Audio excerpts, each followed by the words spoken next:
Matius pasal 25 ayat 1 sampai 46. Matius pasal 25 ayat 1 sampai 13, gadis-gadis yang bijaksana dan gadis-gadis yang bodoh. Pada waktu itu hal kerajaan surga seumpama 10 gadis yang mengambil pelitanya dan pergi menyongsong mempelai laki-laki. 5 diantaranya bodoh dan 5 bijaksana. Gadis-gadis yang bodoh itu membawa pelitanya tetapi tidak membawa minyak. Sedangkan gadis-gadis yang bijaksana itu membawa pelitanya dan juga minyak dalam buli-buli mereka. Tetapi karena pelita itu lama tidak datang juga, mengantuklah mereka semua lalu tertidur.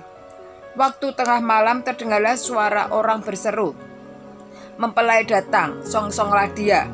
Gadis-gadis itu pun bangun semuanya lalu membereskan pelita mereka.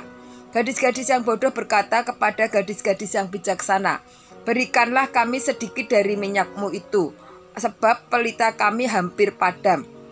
Tetapi jawab gadis-gadis yang bijaksana itu, "Tidak, nanti tidak cukup untuk kami dan untuk kamu. Lebih baik kamu pergi kepada penjual minyak dan beli di situ." Akan tetapi waktu mereka sedang pergi untuk membelinya, datanglah mempelai itu dan mereka yang telah siap sedia masuk bersama-sama dia ke ruang perjamuan kawin, lalu pintu ditutup. Kemudian datang juga gadis-gadis yang lain itu dan berkata, "Tuan, Tuan, bukakanlah kami pintu." Tetapi ia menjawab, "Aku berkata kepadamu, sesungguhnya aku tidak mengenal kamu. Karena itu berjaga-jagalah, sebab kamu tidak tahu akan hari maupun akan saatnya."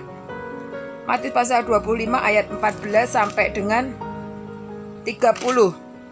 Perumpamaan tentang talenta. Sebab hal kerajaan surga sama seperti seorang yang mau bepergian ke luar negeri, yang memanggil hamba-hambanya dan mempercayakan hartanya kepada mereka. Yang seorang diberikannya 5 talenta, yang seorang lagi 2, dan yang seorang lain lagi 1, masing-masing menurut kesanggupannya. Lalu ia berangkat. Segera pergilah hamba yang menerima 5 talenta itu. Ia menjalankan uang itu lalu beroleh laba 5 talenta. Hamba yang menerima 2 talenta itu pun berbuat demikian juga dan berlaba 2 talenta.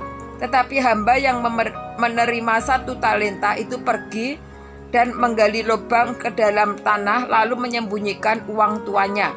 Lalu sesudah itu pulanglah tuan hamba-hamba itu lalu mengadakan perhitungan dengan mereka. Hamba yang menerima talenta itu datang dan ia membawa laba 5 talenta. Katanya, "Tuan, 5 talenta Tuan percayakan kepadaku. Lihat, aku telah beroleh laba 5 talenta." Maka kata tuannya itu kepadanya, "Baik sekali perbuatanmu itu, hai hambaku yang baik dan setia. Engkau telah setia dalam perkara kecil, aku akan memberikan kepadamu tanggung jawab dalam perkara yang besar. Masuklah dan turutlah dalam kebahagiaan tuanmu." Lalu datanglah hamba yang menerima 2 talenta itu. Katanya, "Tuan, 2 talenta Tuan percayakan kepadaku. Lihat, aku telah beroleh laba 5 talenta. Maka kata tuannya itu kepadanya, "Baik sekali perbuatanmu itu, hai hambaku yang baik dan setia. Engkau telah setia memikul tanggung jawab dalam perkara yang kecil. Aku akan memberikan kepadamu tanggung jawab dalam perkara yang besar. Masuklah dan turutlah dalam kebahagiaan tuanmu." Kini datanglah juga hamba yang menerima 1 talenta itu dan berkata, "Tuan, aku tahu bahwa Tuan adalah manusia yang kejam dan menuai di tempat di mana Tuan tidak menabur dan memungkut dari tempat di mana Tuan tidak menanam. Karena itu aku takut dan pergi menyembunyikan talenta Tuan itu dalam tanah. Terimalah kepunyaan Tuan." Maka jawab tuannya itu, "Hai kamu hamba yang jahat dan malas. Jadi kamu sudah tahu bahwa aku menuai di tempat di mana aku tidak menabur dan memungut dari tempat di mana aku tidak menanam. Karena itu sudahlah seharusnya uangku ini kau berikan kepada orang yang menjalankan uang, supaya sekembalinya aku menerima serta dengan bunganya. Sebab itu ambillah talenta itu daripadanya dan berikanlah kepada yang menerima 10 talenta itu." Karena setiap orang yang mempunyai kepadanya akan diberi, sehingga ia berkelimpahan. Tetapi siapa yang tidak mempunyai, apapun juga yang ada padanya akan diambil daripadanya. Dan campakkanlah hamba yang tidak berguna itu ke dalam kegelapan yang paling gelap. Di sanalah akan terdapat ratap dan kertak gigi. Matius pasal 25 ayat 31 sampai dengan 46. Penghakiman terakhir. Apabila anak manusia datang dalam kemuliaannya dan semua malaikat bersama-sama dengan dia, maka ia akan bersemayam di atas tahta kemuliaannya. Lalu semua bangsa akan dikumpulkan di hadapannya dan akan memisahkan mereka seorang daripada seorang, sama seperti gembala memisahkan domba dari kambing. Dan ia akan menempatkan domba-domba itu di sebelah kanannya dan kambing-kambing di sebelah kirinya. Dan raja itu akan berkata kepada mereka yang di sebelah kanannya, "Mari, hai kamu yang diberkati oleh Bapakku, terimalah kerajaan yang telah disediakan bagimu sejak dunia dijadikan. Sebab ketika aku lapar, kamu memberi aku makan. Ketika aku haus, kamu memberi aku minum.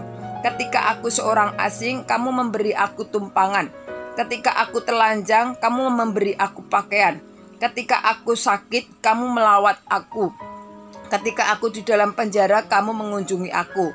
Maka orang-orang benar itu akan menjawab dia, katanya, "Tuhan, bila manakah kami melihat engkau lapar dan kami memberi engkau makan, atau haus dan kami memberi engkau minum? Bila manakah kami melihat engkau sebagai orang asing dan kami memberi engkau tumpangan, atau telanjang dan kami memberi engkau pakaian? Bila manakah kami melihat engkau sakit atau dalam penjara dan kami mengunjungi engkau?" Dan raja itu akan menjawab mereka, "Aku berkata kepadamu, sesungguhnya segala sesuatu yang kamu lakukan untuk salah seorang dari saudaraku yang paling hina ini, kamu telah melakukannya untuk aku." Dan ia akan berkata juga kepada mereka yang di sebelah kirinya, "Enyahlah dari hadapanku, hai kamu orang-orang terkutuk.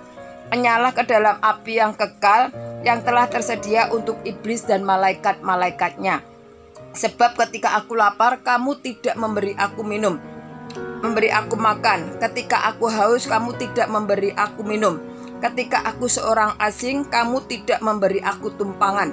Ketika aku telanjang, kamu tidak memberi aku pakaian. Ketika aku sakit dan dalam penjara, kamu tidak melawat aku." Lalu mereka pun akan menjawab dia, katanya, "Tuhan, bila manakah kami melihat engkau lapar atau haus, atau sebagai orang asing, atau telanjang atau sakit, atau dalam penjara, dan kami tidak melayani engkau?" Maka ia akan menjawab mereka, "Aku berkata kepadamu, sesungguhnya segala sesuatu yang tidak kamu lakukan untuk salah seorang dari yang paling hina ini, kamu tidak melakukannya juga untuk aku." Dan mereka ini akan masuk ke tempat siksaan yang kekal, tetapi orang benar ke dalam hidup yang kekal. Haleluya.